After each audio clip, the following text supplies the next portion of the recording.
90,000 young people are being trained and equipped with practical skills and placed in jobs or supported to start their own enterprises now.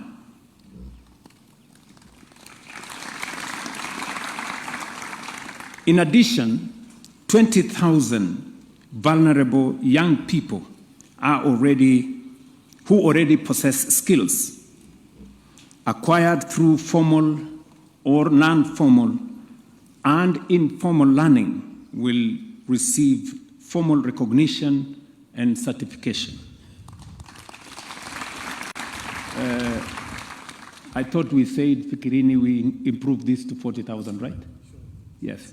So we had resources for 20,000, but when we asked for applications, we got a bigger pool of young people in Kenya.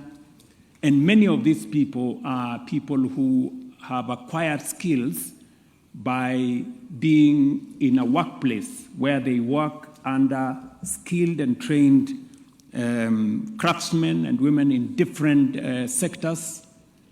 And they are today skilled people. But because they didn't go to a school or a college, they have the skill, but they don't have the certificate.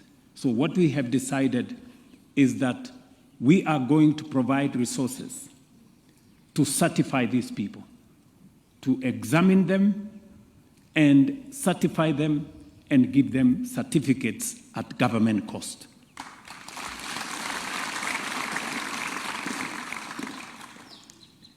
We opened pathways to the digital economy, equipping more than 1.9 million Kenyans with digital skills and enabling the creation of 350,000 digital jobs, positioning Kenya as one of Africa's leading digital talent hubs.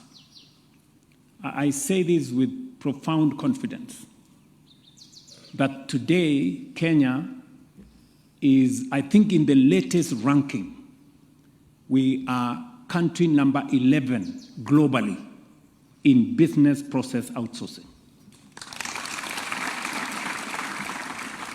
And when I was in London the other day, when we attended one of the conferences, Teleperformance, the largest business processing company in the world, agreed to set up shop in Kenya. And today, they have their offices here at Two Rivers, and we are now working with them on how we can expand opportunities for young people, especially in that digital jobs space. I went to Ruiru last year to open the space for CCI, a company that is hiring 5,000 young people in one building on digital jobs, working for American companies from right here in Ruiru. That is the space we need to expand. And we have to skill our young people in Kenya for them to be ready to work in the digital jobs space. We did provide resources as government of Kenya and hired trainers in all our TVETs so that young people can be given training, which doesn't take very long, sometimes 3 months, sometimes 6 months, and they are ready to take up positions on the digital jobs market. We have also scaled up overseas employment with more than 580,000 young people now working abroad. We strengthened the Youth Enterprise Fund and the Hustler Fund, and through access to government procurement opportunities, we opened public procurement to young entrepreneurs. Today, we take another decisive step. NextGen is a landmark partnership between the Government of Kenya, the United Nations Development Programme, UNDP, and other partners. And it will accelerate inclusive youth economic transformation by connecting young people with meaningful work experience and practical skills. And I'm very happy to see you guys here this morning. You represent, as a small part of the first 500 of you. And I will tell you how we are going to scale this up so that we can get to 100,000 young people like yourself accessing practical skills and job market experience as we go into the future. This program, as has been said, is initially targeting 30,000 young people. But looking at the partnership and the collaboration that is here, the government of Kenya will be willing to scale up our partnership so that we can take this program to 100,000 young people. And when I met my good brother, the director of UNDP, when he came to present his papers, and he mentioned to me how he would have wanted to engage the government of Kenya. I remember I told him, this is one thing that we had it in the Jubilee Manifesto. In fact, we had established a state department for internship, and we had called it internship and something, but we didn't succeed that time. So when John mentioned to me, I saw an opportunity where we can do this correctly this time around. And so I quickly informed John and his team in Treasury that this is a project we must support. And that is how we provided the first 2 billion shillings, which we have signed up here today. And let me put this in context, because I have many partners in this space. We have the private sector here. We have development partners here. We have the government of Kenya. Now, the private sector, whenever I have meetings with them, they tell me, Mr. President, your graduates, engineers, business people, technicians, when they get out of college, they are not yet ready for the job market. And they possibly are right. We have young people on the other side who are asking the question. I have a degree, like Stella said, or my good friend Jamlek. The job market requires me to have practical experience. Where do I find it? And so we have, on one hand, young people who are ready. We have, on the other side, a market that is looking for skilled workers. And job experience, workplace experience is standing in between. I think today we come into that space where we create the bridge. And we should do it together. I want to ask my friends in the private sector to do two things.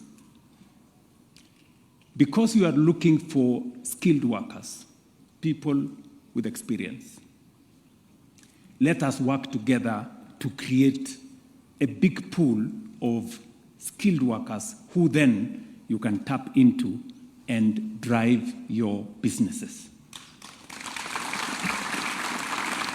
This program is asking you to provide space in your companies. This program is asking you to mentor and support these young people to get job market experience so that you can have a big pool of labor that you can tap into to enhance productivity in your companies. On the other side, the government of Kenya, working with our development partners, government of Kenya will provide the policy space. And I will immediately, I already asked actually a piece of legislation that was in Parliament to be withdrawn so that we can factor in this aspect and provide a sound legal framework for us to undertake this exercise so that it is not a temporary stopgap, it is a permanent. It's a permanent feature of what happens when young people get out of their TVET colleges or their university spaces, how today, what is the journey for them to the job market? How do we create that bridge? Really? You'll be training them, yes, but they will be working or finance to work as an intern in NCBA, now going to be Netbank. I think if we ask you to pay 5,000 shillings or 20% of their stipend, it will not be too much to ask. You know? Because that way we grow a bigger pool of resources that then support the internship, because ultimately you will benefit from a pool of people who you can hire now with the requisite job market experience. They will have gone through the ledger books and all the other things that goes on in banks. They will not just be thinking about what they learned in class. So I'm going to have a meeting with the private sector. Betty, please, if you can put together a meeting with the private sector, we need to have a conversation with them. Because we do this for all the reasons, for economic reasons, because you need good workers, but also for social reasons, because we want a country that leaves nobody behind. We want to move together. So if we can get the private sector to give us the spaces where these young people will be placed, and also contribute, even if it is 20% or 25%. And we can even establish a framework where those who are willing to contribute more, we can ask you to net off from some of your tax issues so that we can provide incentives for you to be able to support more young people. I am asking my friends, the development partners, to either, and I want to, John is going to be our lead in that space, and Gary here from the UN system here. If we can bring our development partners on board, we can then increase the pool of resources. I can commit to you that as a government of Kenya, we are going to increase the resources available from what we have committed this year of 2 billion shillings. Next year, we're going to commit 5 billion shillings. And depending on how the partnership grows between us and our development partners, we should be able to provide as much as possible until we get to the place where every young person graduating from university will know that they have an automatic 1-year internship in a place of their choice, and which will be supported by this program, backed by the government of Kenya. The private sector must continue opening its workplaces, sharing its knowledge, and mentoring the next generation of professionals. Together, we can build a stronger bridge between education and employment, and between promise and post.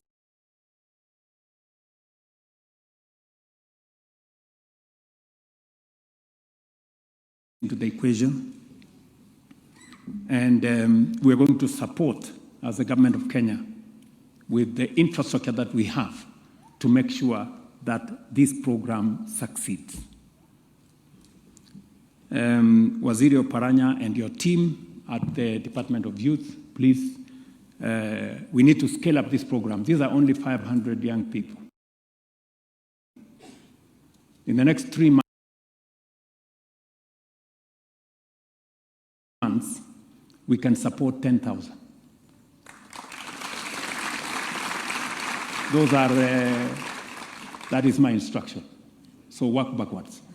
So in the next 3 months, we should be able to place 10,000 of such young people in places. So the private sector, please work with us so that you can grant us the spaces and we can immediately move this forward. There are so many young people. I say so from experience, because when we called for those who wanted to participate in our housing program, the people with skills in that space, the engineers, quantity surveyors, electrical engineers, mechanical engineers, plumbers, masons, carpenters, we had a huge avalanche. We only picked 5,000. We're going to take another 5,000 next year. And we want to create a pipeline and a pathway for more of the people who graduate in those spaces to find on-the-job experience. As you have heard, we have a program that is running at the moment, on-the-job training. We have 90,000 young people in that space with the Department of Youth. And therefore, we want to create as many pathways as possible for us to be able to get the single most important asset we have as a nation, our human capital. We want to get it ready to contribute to the progress and development of our nation. I had an interaction with one diplomat this week, and he mentioned to me something very profound, which I believe in. As a nation, we are doing everything possible to push our programs and our development. And the base of our development, of course, is what we export from our natural resources, our agricultural products, and many of the things that we are doing. We have opened a market in China. We have opened a market with the EU. We have opened a market with the East African community and the Africa Continental Free Trade Area.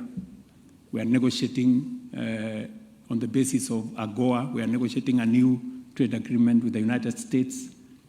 All these spaces are important for our tea, for our coffee, for our macadamia, for our avocados, and all the fine products that we are exporting from Kenya. But Kenya will not become a first world country on that basis alone. Our human capital, export of services around our human capital is actually going to be the defining intervention that will catapult our country into a first world country. Do you understand what I'm saying? It is not our macadamia and our coffee, and they will provide us a base. But for us to get this nation to the next level, we must get all these young people into a space where we can export services, because we have a very strong human capital. We have the best, I can say that without fear of any contradiction, we have the best human capital in the world. And we must take full advantage of it. We have it in plenty. We are putting huge resources in educating and training that human resource. And we must get benefit out of it. I've just announced that we are going to provide adequate funding for all our college and university students, because it is the single most important resource we have as a nation. And we are changing the law. Kenya must be the hub for export of services globally from Kenya. So, mujipange. And I'm telling young people in Kenya, mujipange, because that's where we are going. And this program is part of that whole puzzle on how we are going to get it right. From making sure that we provide adequate resources for education and training, creating a pathway through internship and training into the job market, and creating a service industry, leveraging on our technology, leveraging on our human capital, very highly qualified human capital. When I said the other day, Kenya speaks some of the best English in the world, some people were in doubt. But go check the statistics. You can Google. Hatuko mbali na hapo, tuko karibu na hapo. So, you know, there are some people, when they speak English, you need a translator. But thankfully, we are in good space. So we must take advantage of that. That is the asset that we have. And it is the single most powerful, resource that we have as a nation. I want to commend the Kenya Private Sector Alliance and the many companies that have committed to opening their workplaces